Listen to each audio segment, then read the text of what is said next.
It is time to bring in Arthur Schwartz. It is time for Arthur Schwartz, the Food Maven. Arthur joins us on a Monday. We talk food. Also, we rebroadcast it on the weekends and also after our noontime news hour here during the week on Robin Hood Radio. And good morning, Arthur. Good morning. I think some people have been tracking my kitchen renovation. So I'm happy to say, very happy to say, that it is, I would say 90%. I'm trying to figure out a percentage here. I still haven't gotten the range hood. I bought one that they say will, in fact, draw a smoke from my stove. The other one didn't do much of anything except provide light. And by the way, it's interesting. In the specs on this product, they emphasize what good lighting it provides. So they don't emphasize what great draw it has. Right. Anyway, so I'm waiting for that, and of course we need a couple little touch-ups. What I have immediately realized is that when I painted all the lower cabinets black, and when you nick black paint, it's white, so underneath and wood.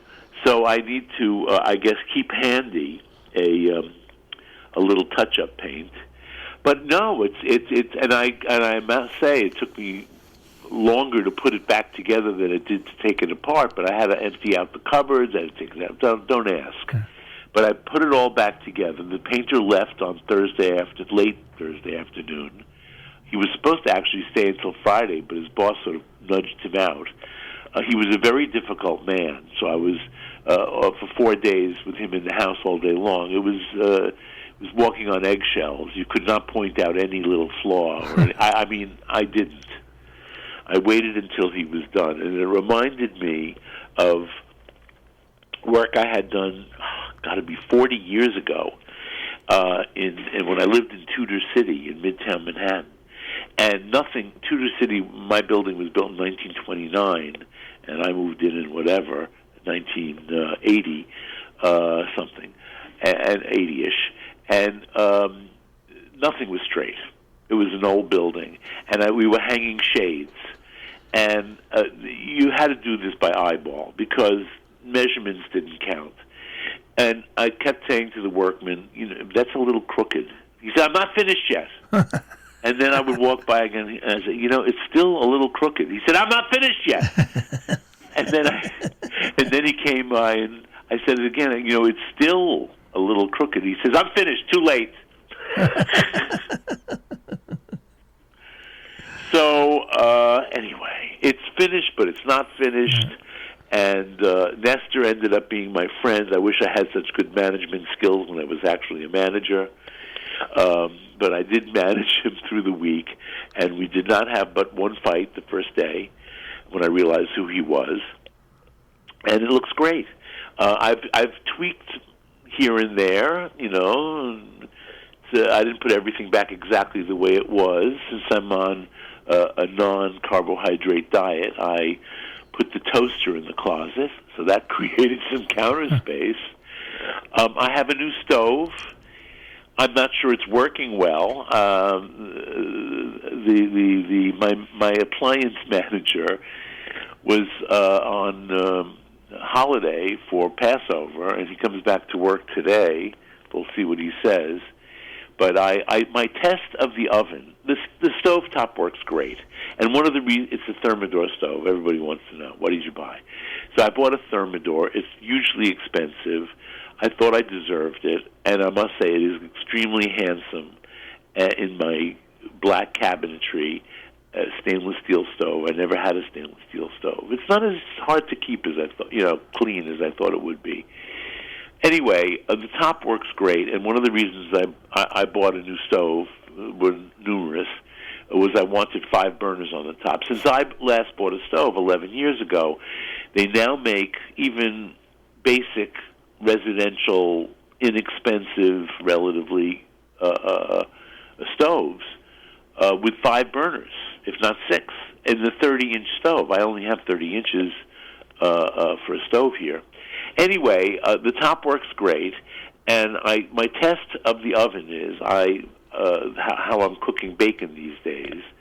I put it, each slice, laid out on a rack, and put the rack on a sheet pan, and put the pan in a cold oven, turn the oven on to 400 degrees, and let it cook for 20 minutes. My old oven, it came out perfect in 20 minutes. Okay, maybe 19, maybe 21, depended on the bacon, but about 20 minutes, and it would be crisp and brown. I opened the oven after 20. My new Thermador, very expensive oven, after 20 minutes, and the bacon was barely limp. So obviously not cooking at 400 degrees even for a few minutes. So it does have a light on the outside saying preheat, and when the light goes off, your oven is technically preheated. The light did go off. So yesterday I tried something else. I've mentioned before that I'm cooking endive lately. Not just a salad ingredient or salad unto itself, but it really is delicious cooked in the oven. I don't know. I would say you could say roasted or baked. I don't know. I guess roasted, you'd have to say, and that is of importance in my oven because there are two settings: bake and roast. So it seems to me that if you set the oven for 400 degrees, whether it's bake or roast, the oven's going to be 400 degrees. Bake, the heat comes from beneath only, and roast, the heat comes from the top and the bottom. So today I'm going to try something else, and then I'm going to call. I looked yesterday, Sunday, Easter Sunday, limited availability of an oven thermometer, but I really want to check the temperature inside the oven, and I don't have an oven thermometer. But every oven is different, and I'm already prepared to readjust my cooking times and blah blah in the new appliance, but not that much. And the other hand, I can't grill on top because I have no range hood with lights or without lights. I need some kind of little exhaust over a grill top, and I am eager to try my grill burner in the middle of the stove. And I have a beautiful old grill. I bought my grill over 20 years ago in the supermarket around the corner from me. In those days, 20 years ago, there was a significant Hispanic element in my neighborhood. There still is, but they're very American. The grandmas are gone. And the grandmas used to use these grills. It's a cast iron grill, ridged on one side, flat on the other, with these wonderful spiral handles, which were annoying for years, but I'm going to put them back on now because they're going to be handy. I saved them in a drawer. Anyway, so I can't do that. But what I can do is I'm going to try my chicken, my go-to chicken thighs, in the oven and see how that goes. And before I start screaming that the oven's not working correctly. So my go-to, if I'm really lazy. Oh, by the way, chicken thighs. Mm. Now we using the old terminology? Are you a top or a bottom man? I like It's funny. I like chicken thighs to eat when you're making something that's warm and stuff like that. I like the white meat when I want to make chicken salad. I don't know why, but I understand that one totally. Yeah, I can see it. In fact, I don't do this hardly ever anymore, but buy a rotisserie chicken, and the breast is invariably overcooked. Yeah. So we eat the thigh drumsticks, and I actually nibble on the back as well. And I save the breasts for chicken salad the next day. Yeah. So one chicken goes, for 2 meals for 2 people. Is pretty good. However, the other day, without a kitchen, we were ordering in from our local Chinese a lot, from our local Thai, a lot, from our local pizzeria, which makes pretty good meatballs, not the greatest, but, you're sitting at home watching TV, you can eat their meatballs, and some other things. And that's it. And then the other day I broke down and said, all right, let's buy and I haven't done this in a long time, let's buy a rotisserie chicken. And it was horrible. I ate my leg and thigh because there was nothing else to eat, but we tossed the breast. It was even with a lot of mayonnaise, Marshall, you wouldn't have eaten the breast. That's yeah. So anyway, I've given up on chicken breast, except on rare occasion. There's sometimes I want a chicken breast, but mostly. And then when I roast the whole chicken myself, I have to say the chicken breasts are succulent. But I mainly do thighs, and so I bought some thighs yesterday to cook today. And I'm not sure exactly what I'm going to do, but my go-to is just salt and pepper. Now, but here's a little technique thing. First of all, I've cooked chicken on a rack, off a rack, on a rack, off a rack. I'm back to on the rack. So I put the rack in the sheet pan. You might want to line your sheet pan with foil so it's easier cleanup, but that's the only reason to do it. First of all, I like to let the chicken just aerate, sit on the rack for a while and get a little dry on the skin. And then salt and pepper it well on both sides.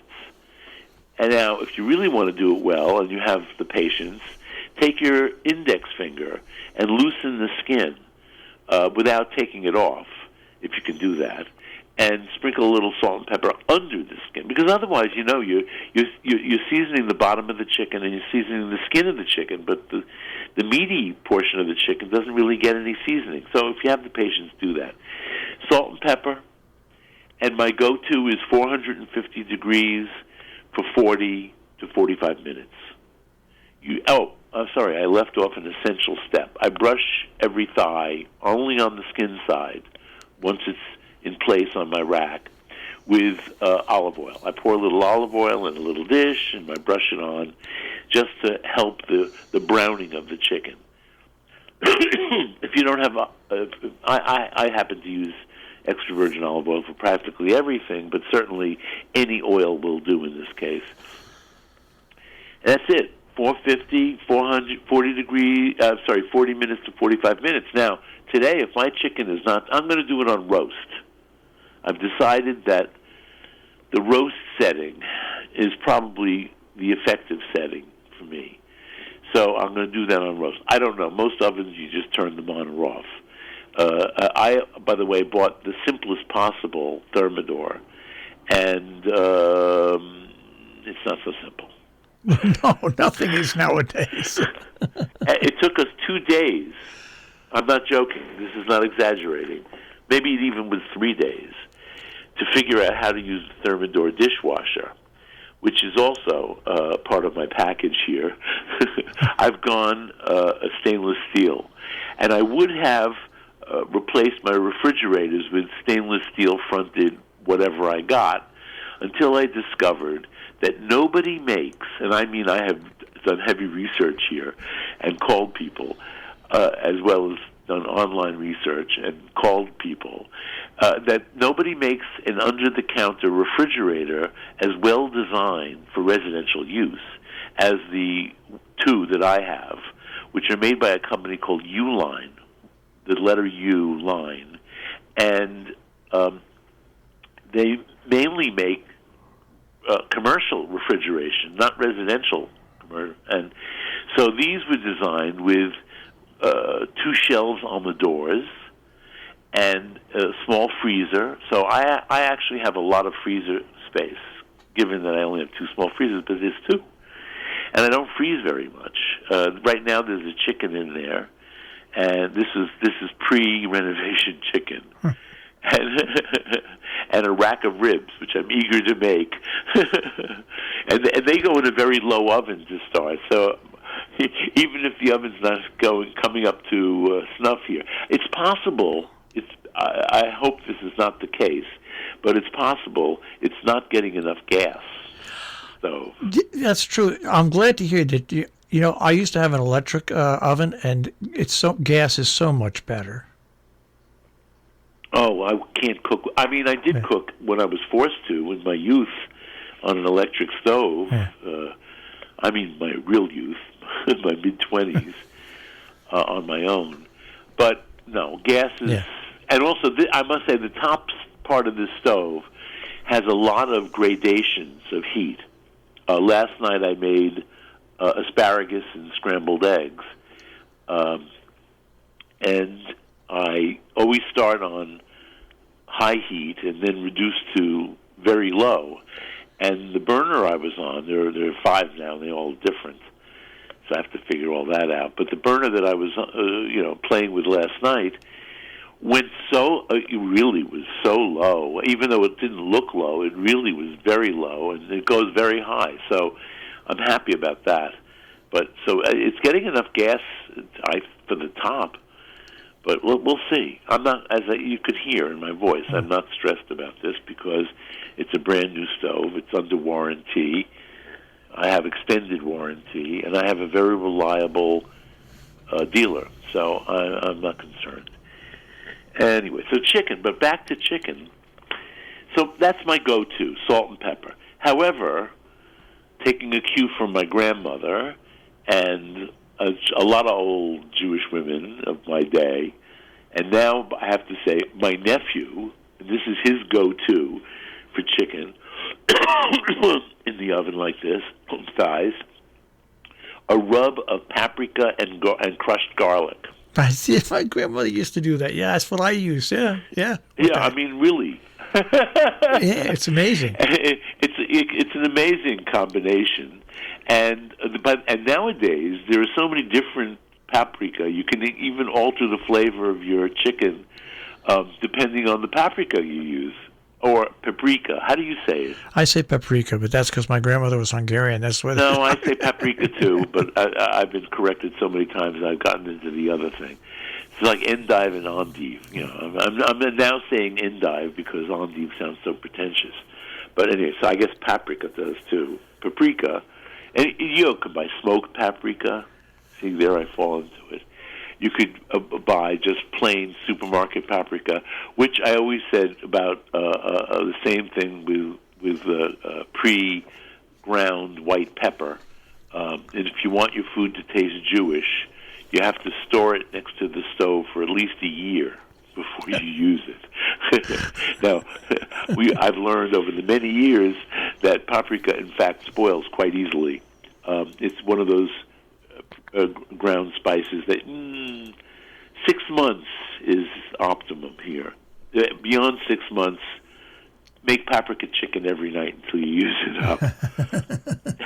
Yeah. And then another one I did the other night, pre-renovation, was I saw, what's her name? Ray Drummond, who calls herself the Pioneer Woman or something like that. Yeah, I like her. And she coated her chicken with Thai chili paste that you buy in the supermarket. And there's red and there's green, and I guess there's spicy, but mine was not really hot at all. I mean, Bob Harnett, who doesn't like spicy food, ate it happily. So she added some oil to make it more spreadable, because it's not really spreadable right out of the little... And by the way, one little jar comes in little jars. I forget how many ounces it is, but all the brands are the same. I think it's like maybe a 4-ounce jar. Is enough for at least a couple chickens. So, or 8 thighs and I don't know, 10 thighs. Yeah. So you thin it out a little bit with vegetable oil, and a friend of mine who is in fact Thai says she uses this chili paste, but she freshens it up with grated ginger and garlic. You can do that if you want to fuss. Otherwise, like me, use it straight out of the jar with just a little oil and brush it all over your chicken and stick that in the oven. Same, I would say, in this case, because the chili paste has a little sugar in it, It browns very readily. Check out your chicken after 35 minutes at 4. You know what? You might even lower the temperature to 425 instead of 450, and then the same 40 minutes. It'll be cooked through, not to worry. The other thing is, I am eager to make, and this would be a treat on my no-carb diet, but my Aunt Pauline used to make, my Aunt Pauline in Baltimore, I went to the University of Maryland, so Baltimore was nearby enough that I ate a lot. It was my great Aunt Pauline, my grandmother's younger sister, and she was a wonderful cook. I learned a lot of things from Aunt Pauline, including, by the way, I still make frequently her chicken salad, which had hard-boiled egg in it. So anyway, Aunt Pauline used to make divine oven-fried chicken. We're talking about the 1960s. So it was a very popular thing to make in the 1950s.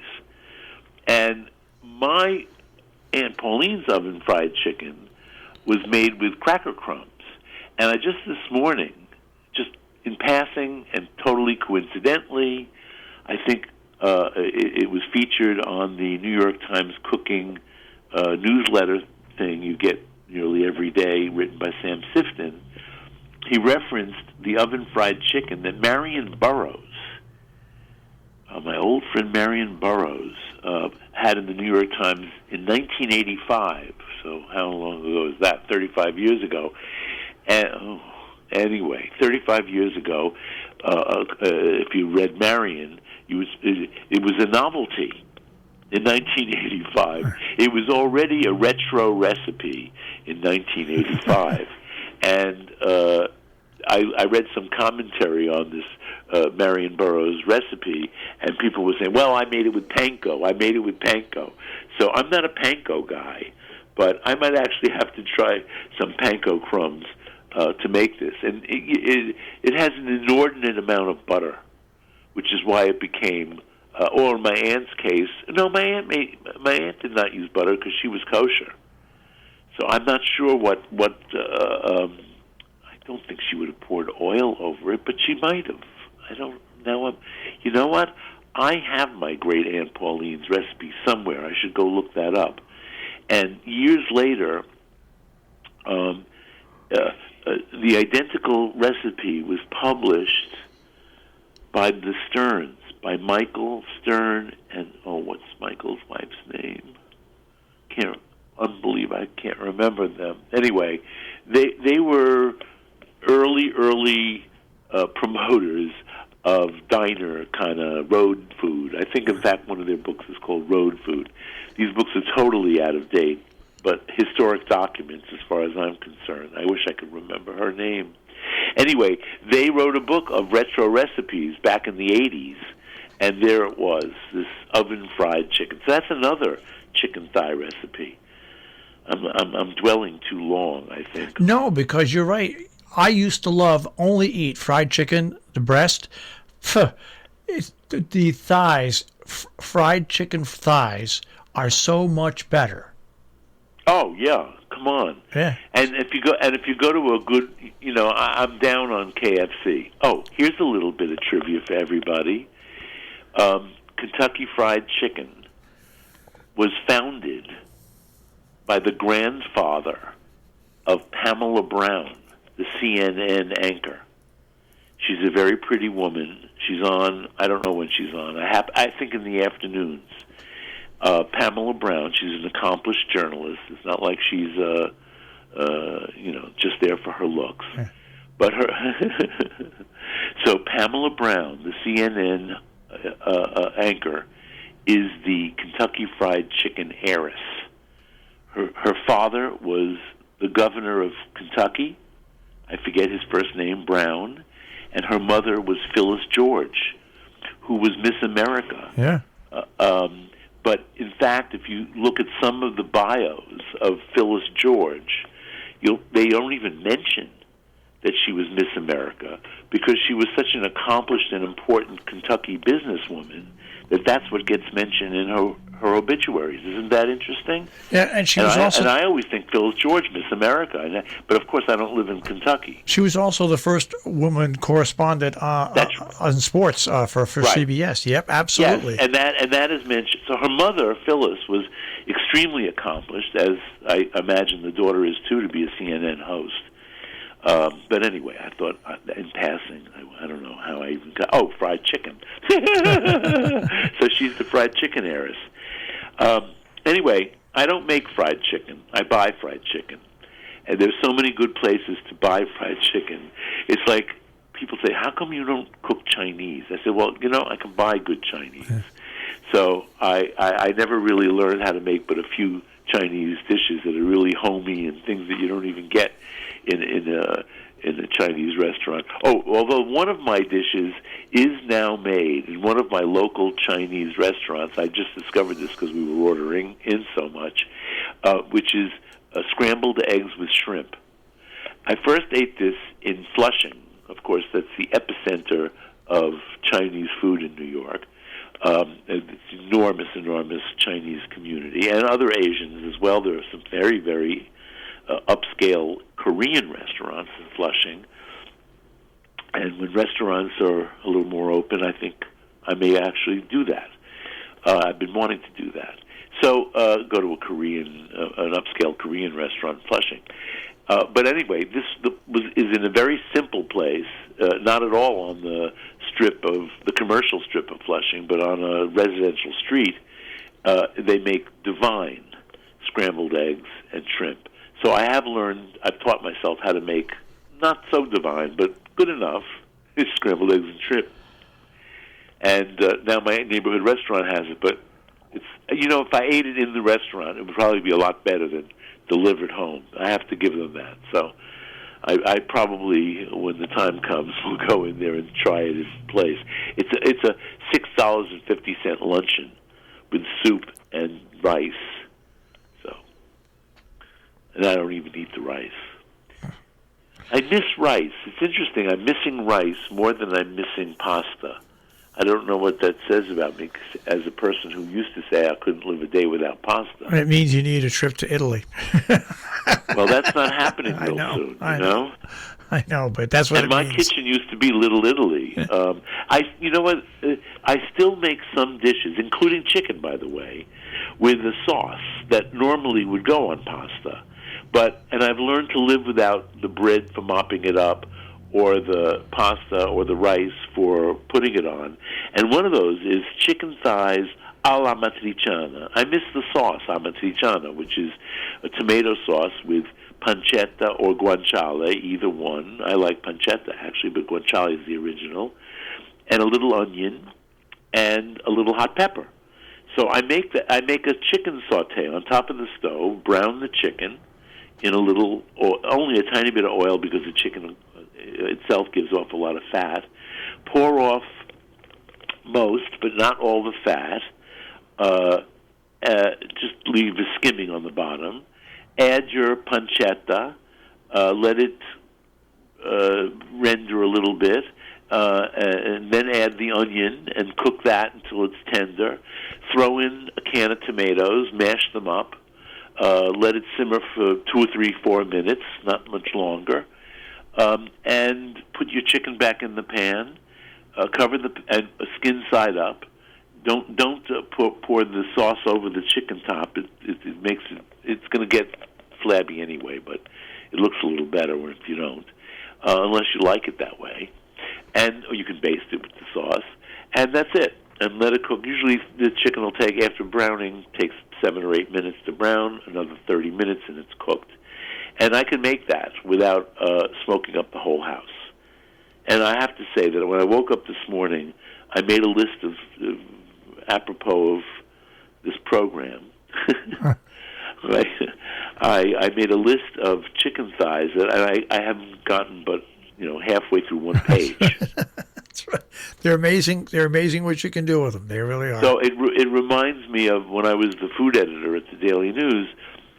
We did a you remember it was like a 38 to 42 page food section every week. It was like a food magazine a week. So I devoted the cover to something going on inside, and one was it was called "You Never Have Too Many Chicken Recipes." So, and then the week after we did "You Never Have Too Many Chicken Recipes, Parts 2." That's right. Parts, comma, TOO. What's TOO? So I'm down to the parts, though. In my old age, I much prefer chicken thighs to a whole. Although I do roast a whole chicken. Another day, another show. All right. Okay. Good luck with. I'm gonna. Good luck with my stove. Yeah, good luck with the temperature. You may hear me yelling and sharing. Okay.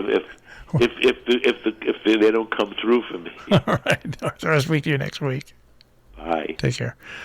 Arthur Schwartz, the Food Maven, here on Robin Hood Radio, also on robinhoodradio.com. Underwriting support for Arthur Schwartz, the Food Maven, John Andrews Restaurant on the Hillsdale Road in South Egremont, 413-528-3467, on the web, jarestaurant.com. Rubiners Cheesemongers and Grocers on Main Street in Great Barrington, 413-528-0488, rubiners.com. Hillsdale Home Chef, more information, 518-325-7000, hgshomechef.com.